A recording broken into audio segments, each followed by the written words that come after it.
So how do you become an archaeologist? Well, first you need to love school because you're going to be in school a lot. And so first you have to go to high school and then you have to go to college. And in college there are lots of different things you can study. You can study different languages. You can study how ancient humans behaved.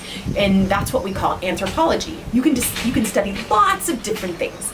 And then you have to keep going to school after you graduate from college. So then you go to what's called graduate school. And there you start learning a much more specialized area. Say if you like digging in the Middle East, you learn just about the Middle East. And you start specializing and doing much smaller things.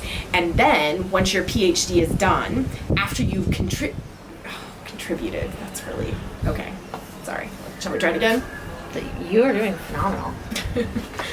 Go for it. Okay. Hi, my name is Laura Wright. And so I heard that you guys were asking, how do you become an archaeologist? So I thought I'd talk about it for just a little bit. Well, first, you need to go to high school. Everybody needs to go to high school and finish high school.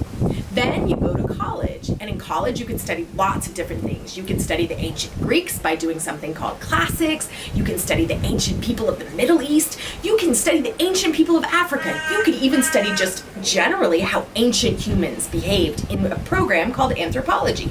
After you finish your undergraduate and you've shown that you can do it and do it well, you can then go to graduate school.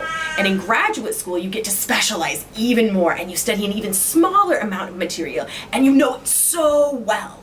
And then you get to do your own research where you ask your own question and you get to look and find your own answer and show that you know how to think.